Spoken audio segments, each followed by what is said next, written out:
All right. All right, ladies and gentlemen, we're ready to rock and roll this thing. Crisis. Holy moly, are we going through it today? Guys, you guys are going to be tuned for this one. Here we go. Check it out. Shut up and sit down. Business Bros is your show, where small business professionals just like you come to tell their stories. This podcast is for those who understand the number one rule in business, which is to be of service to others. Learn how today's professionals generate leads, what's working on social media, what's hot and what's not, straight from the mouths of those who are out there doing the real work. And now let's welcome your hosts, Hernan CS, the real estate bro with eXp Realty, the cloud-based brokerage where top producers reign, and James CS, the insurance bro with Pipeline Insurance, making sure you are covered because there's a lot riding out there. And now here are the business bros.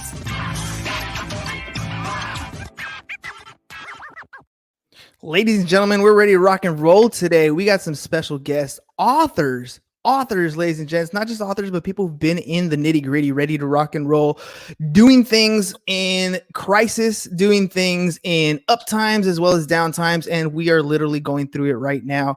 One of the biggest crises definitely in my lifetime. It was, 9/11 was a big one. And then now the world has stopped with COVID-19. So I want to welcome to the program, Richard and Charly Jaffe. Thank you guys for coming on the show. Thanks for having us. All right, guys. First, let's just start off with the most obvious. How does a father-daughter duo start and write a book?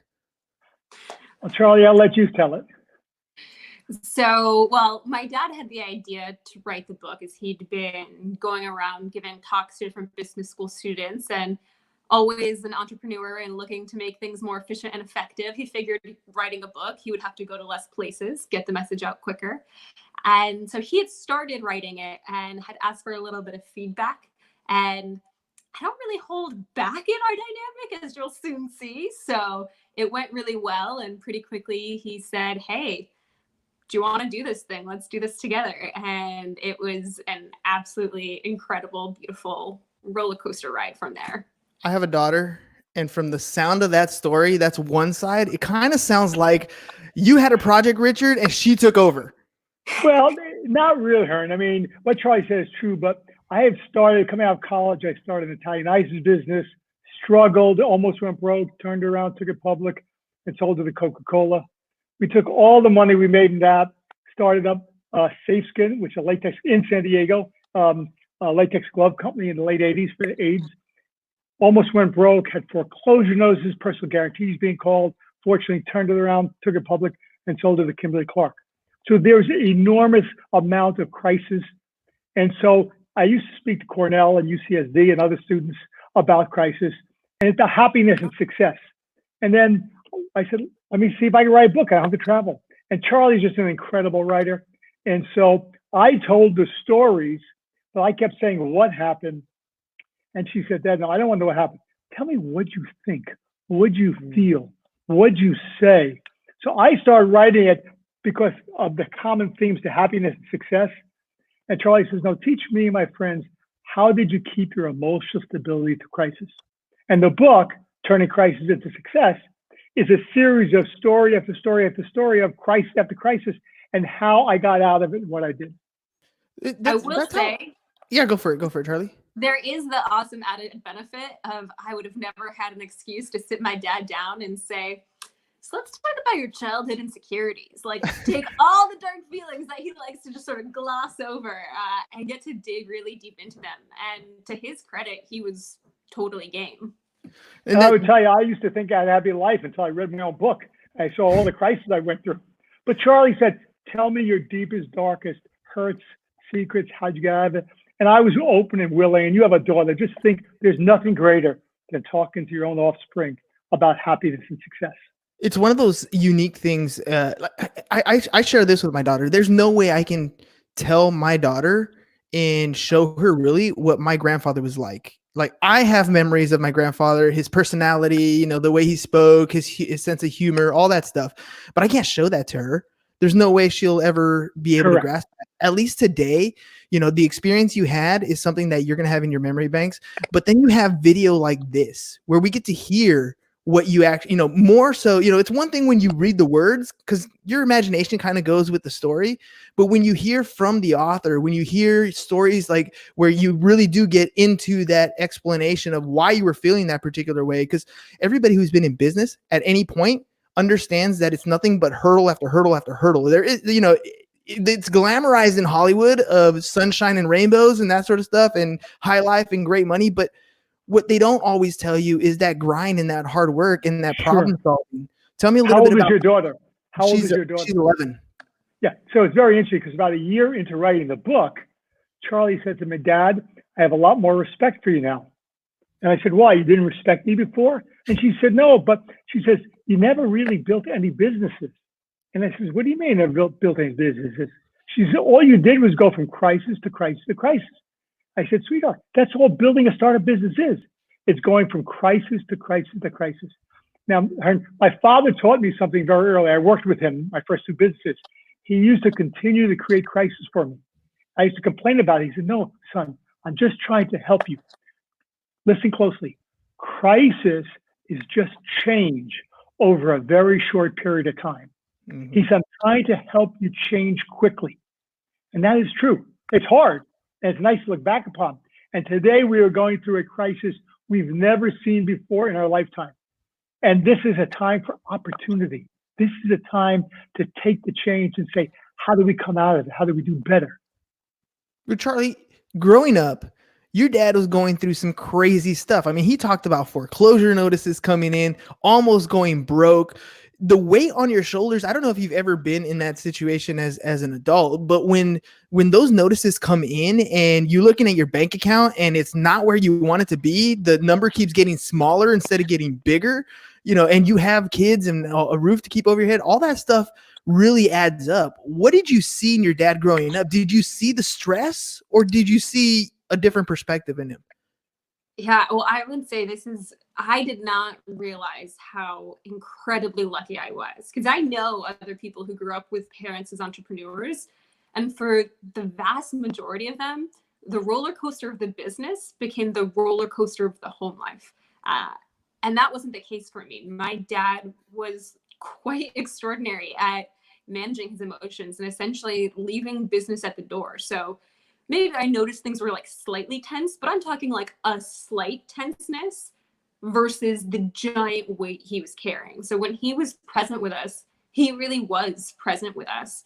Maybe we didn't see him all the time as much as we'd wanted to, but I have to give my dad quite a bit of credit for his ability to not bring the giant weight of work home to us. Because that's something that a lot of kids of entrepreneurs don't. That's a gift that many of them don't get. Yeah. Her and Charly was 6 months and our son Brett was 3.5 when I got foreclosure notice. And my wife said, "Don't worry, honey, I'll go back to work. Sweetheart, you can make 60, 70 grand. I owe $10 million. You take care of the kids and let me figure out to get out of it." So she saw the end of it as we came out of it, as we went to sell the company. But, the bottom line is, I think it's really, really important for all entrepreneurs to separate their self-worth from their achievements. And even at the very lowest point where I thought I was going to lose everything, and my friends kept saying, "How can you keep your shit together?" And I said, "Listen, I have my health and I have my family. If I have to recreate what I have, I will. I don't want to. But I knew I wasn't a failure. The business might have failed, but I've always had this inner peace. I've always loved myself. I have this real sense of who I am. And I try as hard as I can every single day. And when I got to the lowest point, and I used to live in Del Mar, I said to myself, success is getting up in the morning and jogging along the beach and seeing the waves crash. That's all I want to do is every single day, take it one step at a time. And, because this too shall pass. And even with this crisis, this too shall pass. How do we get through it together? That right there, the how do we get through it?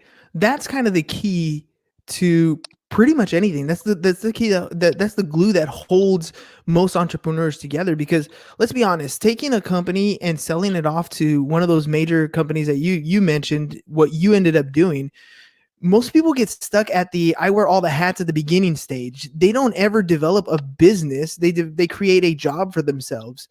Can you tell me a little bit about what it takes to capitalize on a situation like today to, you know, see this as an opportunity, but at the same time not get stuck and trapped in a business that consumes all your time, so you have time for your children?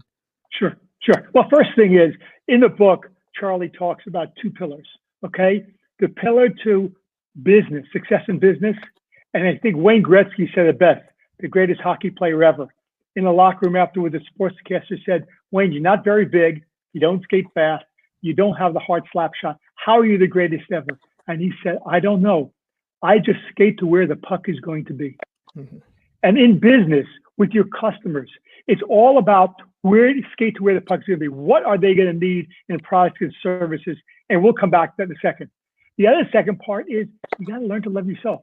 You've got to become your own best friend. In order to get through this, stuff's going to happen you can't control. So you have to accept the things you can't change, love yourself, and just make the most out of it. Stay in the present. Don't get fearful. Fear's in the future. Fear's what might happen in the future. Stay in the present, accept it, and say, how can I make it better? What do my customers need? Remember, we always get rewarded in direct proportion to the needs we fill. So take a look at your current customers and go out there and say, what are they going to need in the future? And then give it to them. That's a big shot into what people are doing, finding that ideal customer, like narrowing it down into who your target audience is, who your target client, maybe like putting a face to that particular client. What is it that their needs are? And then developing a sales strategy around those particular needs. Is that what I heard you say? Yep. But don't even go on new customers. Your existing customers, their needs are changing. A friend of mine, Dan Burris, was talking about he consults with convenience stores, and all of them were closing down and laying people off. And he said, no, you should be hiring people. They said, what do you mean? He said, you have customers. They can't go out anymore. Change from a convenience store to a necessity store. Hire the Lyft drivers, the Uber drivers, okay? Change your stock and go to your customers and say, hey, we can deliver to you what you need. So in every business you have who have started, they have customers. How is it changing? What are they going to need? Give them what they want. I used to say to all our salespeople, pretend the customer has my money. Find out what they want, give them what they want, and they'll give you all their money back. And so that really is, everything starts and ends with the customer.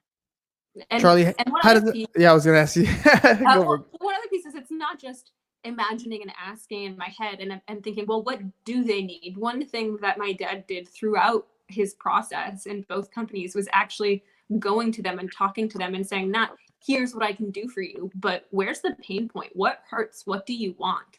And once you figure out that, you can give them what they want. One of the quotes that we use in the book is from Henry Ford, where he says, if I'd asked my customers what they wanted, they would have said a faster horse. He gave them a car. So people don't always know how to articulate what they want, but they know how to articulate what's not working.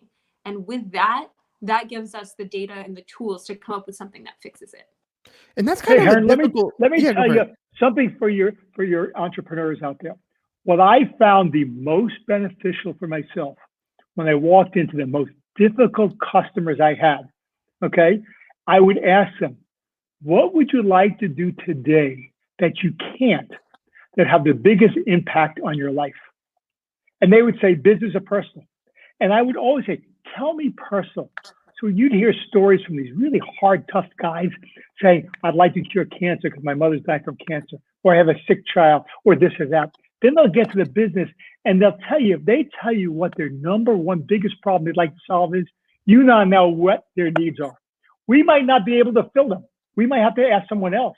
There's a great story where a hospital in Pittsburgh said, I have trouble moving the inventory from one floor to another. I have plenty of inventory. A friend of mine was on a board of one of the companies that had carts to move it around, called him. He called the hospital, helped them out. 3 months later, the buyer called me and gave me all their glove business. So the issue is find out what your customer really needs. What would they like to do they can't? Now we'll give you an idea of how you can satisfy them.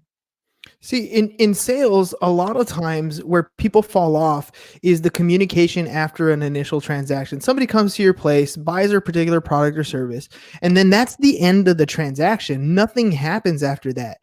And what you're describing here is exactly what you should be doing on a continuous basis with your existing clientele. It's not so much what am I going to sell them next.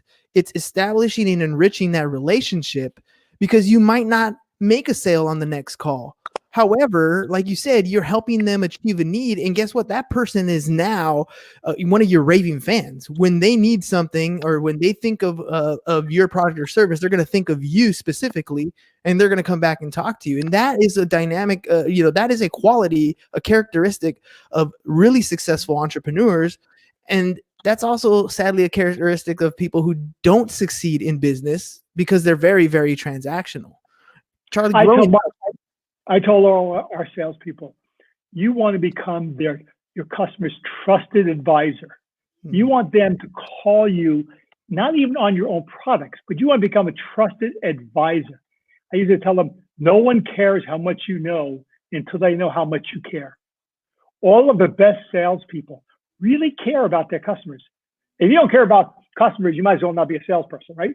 Or an entrepreneur. So the real issue is it's creating the heart-to-heart relationships. People do things for other people in business because they like them, because they're connected to them. So the other thing is, after Charlie and I were interviewed after we published the book, and they said to Charlie one time, so what'd you learn writing a book with your father? And she had a great comment I never thought of. She says, you know what? My friends and I used to think that asking for help was a weakness. But when I look at every single crisis my father got out of, he got out of it because he asked for help. And asking for help is actually a strength, because when we only see through our own eyes, we have very few choices. When we ask for help, we have multiple choices. So we want to make sure when we get into crisis, we respond, we don't react. React is right away, only one of its choices. Responding is look what's out there, see who can help, and then take a step in the right direction. Charlie, what was it like seeing that growing up? Was it your dad was at work with, turning customers all the time, or does your dad have a lot of friends, like really good friends? He definitely has a lot of friends, but I also think it's easy to try and look at it and say, here's how it was like all along. There's periods where we didn't see very much of him. Before I was born, when my brother was young and someone once asked, where's your dad? He pointed to the sky, and the person jumped back and was like, I'm so sorry. My mom goes, no, sorry. He meant he's in a plane. And so there's different phases. So there's times where he really wasn't around, times where he had wild working hours. And then as we got a little bit older, he was around more, but he definitely made the time count. And I think that's what's so important, because I would rather have a parent who maybe isn't around for as much time, but is super present when they are, than a parent that's always physically present, but never really there. So he definitely was busy quite a lot, but when he was with us, he was there a lot. And he also has, we're within San Diego, a lot of good friends, a lot of community. So I feel very grateful to have grown up, not just in a super close-knit family, but overall in a super close-knit community. We had factories in Malaysia and Thailand, starting in 1988, and we had offices in Europe. So I was traveling a lot and things like that. But when we got home, my wife and I helped build the San Diego Jewish Academy in San Diego. So we got very involved in the community. But I worked a lot, but you just got to try and make time for your family, because there's nothing more important. Well, I wonder, managing employees, managing staff can get very overwhelming for a lot of people. And I find people who manage their home life very well tend to manage people very well. Charlie was saying that when you were home, you were present. When you're at work, what was the relationship like with managers or staff? Was it very similar, where you're present and you're there, or are you micromanaging, or are you helping ensure processes were in place? Well, I evolved over time. So I grew to become a much better leader and manager. I always said managers get their authority from above, and leaders get their responsibility from below. And I tended to, we were very good. We had like a family. We hired people. I always believed that I worked for the people who reported to me. So I hired people who were smarter than me in any one area, but the whole picture, I knew the whole picture. But I always told them, listen, I work for you. I'll give you goals, direction, resources, and I'll help you with your learning. But if you can't figure something out, you tell me what you need. So I never took responsibility. Everyone had responsibilities, goals, and they told me when they needed help. At home, okay, I still have an unbelievable wife, an angel who really kept the whole home front burning. Okay, she made me into a hero. So the time I was there, I tried to be as present as I could. Well, let's talk a little bit about our current situation. Charlie was saying before the show, she's got to spend a lot of quality time with you now, especially in the last month or so with everything going on. There's a lot of people who are A, losing their jobs, but B, spending so much quality time at home. I was talking to my wife the other day. I go for a run, usually in the evenings, and I've seen something in the last few weeks that I hadn't seen since I was a kid. It's kids playing outside and riding their bikes and and having fun together as kids. They're getting over that. I've already seen too much YouTube. I've already seen everything on Netflix. What's going on outside with that orange thing in the sky? Like, I'm gonna go outside and play, for a little while. That's something that's really unique to this crisis. It's something that's very beneficial. That's a positive thing in this negative world stoppage. What kind of advice can you give us? Can you give our listeners to kind of cope through what we're going through and take advantage of the good things, but at the same time prepare themselves so that they get out of this like with a running start? Charlie, you want to take it? Do you want me to take it? Who's Sure, that for? Heard you want me to answer that? Either of you. Yeah. Go ahead, Charlie. Sure. Well, I think we can look at it at multiple levels, because there's the work life and there's the personal life. And now those lines are really blurred. So I think one thing is just recognizing the amount of stress that people are under and being able to normalize expectations that tensions will come up. Whether, when you're home in a cramped space, when there's all of this different stress. And so being able to adapt, I think, is really key, and adjust our expectations. So not saying, oh, if ever I get annoyed at my partner or my family, or there's any type of tension at work, letting that spiral, and instead being like, okay, these things come up, even in our family, which is super close, there's disagreements that can come up when we're all in close quarters. But I think what's really beautiful is that we will calm down quickly and we'll address it and we'll talk it through. And then that thing that could have brought us down actually becomes something that builds us up. It allows us to grow and become closer. So right now, becoming good at conflict and becoming good at facing hard moments could actually allow this to strengthen us rather than tear us down, both with our colleagues and at home. And you said earlier, Richard, that crisis meant change, and there's huge changes coming about. Like things where you thought your operation wasn't capable of surviving employees working from home are now thriving at home because they have no other choice. So how can we use what we've kind of morphed into during this crisis to kind of catapult us forward? Right. So let's understand that we have a crisis, but there are so many different buckets of people. In the healthcare space, people are dying. People have loved ones dying. They have a different experience of entrepreneurs who mortgaged their house and started a business. Their customers went away. They have an existential threat. Okay. There are others who are managing who have to lay off hundreds of people because the company won't make it. There are others where it's an inconvenience.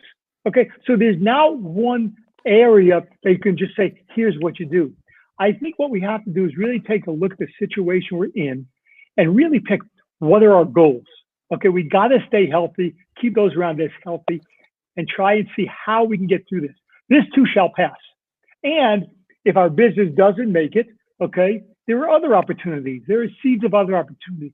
Every single entrepreneur, successful entrepreneur just about, did not end up where they started. So there are lessons to be learned here. All we can do is the best we can do. So A, we have to keep loving ourselves and stay healthy. B, what is success? How do we measure success? Okay. And then, as Charlie said before, take small steps to get from one to the next to the next. The bottom line is we have to stay connected. We can't get through this ourselves. So we have to stay connected to our family, our friends, our customers, and at the same time, realize that nobody knows the future. So we have to take a look at the present and keep saying, I kept saying to all our salespeople, create the future, don't change the present. Look what's happening, anticipate what the change is, and then start trying to move towards that. Okay, but build it a step at a time. And if we don't make it, okay, we're still good people. Separate your self-worth from your business. Be the best person you could possibly be. Okay, I say hug somebody, but I'm not sure you're supposed to. But love somebody. Okay, tell people you love them. Connect to them. You know, there's the one thing I tell you to do is when you're not feeling good about yourself, go do something for somebody else. For me, I'm in the process of going from success to significance. Success is what we create for ourselves, and significance is what we create for other people. So right now, I sit on boards and mentor other young entrepreneurs. I'm trying to help others. So no matter where you are, if you want trust, give trust. You want love, give love. You want money, give money. Okay, that's a universal truth in life. Just give, and you'll feel so much better. It's amazing, and it's a beautiful time to be giving. By the way, there are so many people who are in you know, whatever situation you are, there are people who are in worse situations, and you have the opportunity to give, even if it's not a monetary thing. You can give of time. You can give of your just a simple pick up the phone or send a DM or send a video. It could be something that takes somebody out of a very negative mindset and changes their entire day. So you're and also understand when you ask for anybody for help, you're allowing them to give. Mm-hmm. So you're giving them a blessing. Okay. So, I mean, I think great gratitude, forgiveness, meditation, there are all sorts of ways to get inside ourselves to help that energy come out and make the world a better place. So tell me really quick, we're running towards the end of our time here. I've been posting on here so people can order the book. They can go to the website, crisisintosuccess.com. What was the purpose of, putting this book out, and how beneficial or how detrimental has it been that you happen to be in a crisis when your book comes out? Well, I'm going to leave that to the side. I think the issue is, my goal now is how do I share the lessons I learned? Okay. And we put the book is at Amazon. It's on Kindle. We actually did it in an audio book.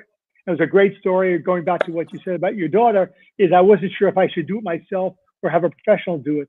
And I asked my wife, my number one consultant, and she said, wouldn't it be nice to have something that if we had something to listen to my father or your father, for our kids, our grandkids to listen to. So I actually did it in my own voice. So again, I think at this point, it's out there. Also, people read the book and they have questions. They go to the website and send us questions, and we'll answer their questions, either about the book or about their business. So we're here to help. So we're all in this together. Charly? Absolutely. And I would say in terms of the book, frameworks are great, but life is messy.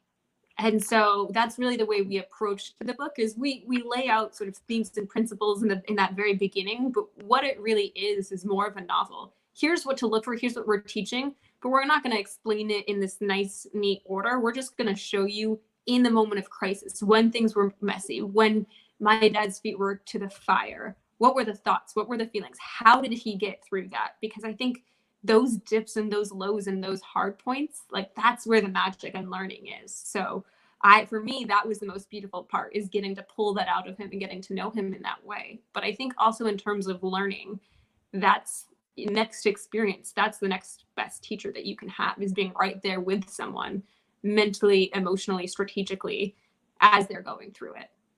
Yeah, I like that analogy, because I used to use the same thing in a photo album. I'll age myself, because when I was growing up, we look at photo albums, and every time you turn a page, it's always smile after smile after smile. But that's not the whole truth. That's only the part of the truth.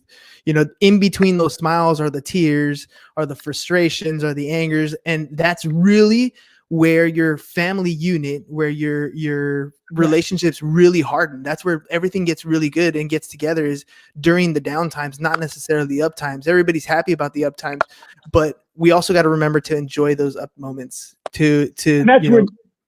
And that's what Charly really taught me. I mean, in the book, I learned so much about myself, because she didn't let me stay in the happy moments. She had me dig back 30, 40 years, the hardest times. And it enlightened me on myself. I learned so much about myself opening up. And it's those hard moments, okay, to be proud of. That's where we learn. Now, it's a lot nicer looking back and going through it. Okay. But the idea is understand it happens for a reason. There's learning there. Once we learn those lessons, those bad things stop, other bad things happen. Life is a series of lessons, ups and downs. And we have to expect that and just make the most of it and be the best person we can. Absolutely. Guys, again, thank you very much for coming on the show. Really appreciate it. A father-daughter duo writes a book. And it's nothing but amazing, heartfelt moments. I'm sure I'm going to be taking a look at it. I'm a big audio reader, so I'm going to pick it up on audio. And then, Richard, I'm going to be hearing your voice. You're going to be talking to me. If you like it, please leave us a 5-star review. And if you have questions, go into the website and just ask us. Okay? Absolutely. I'd love to hear what you like about it. Okay?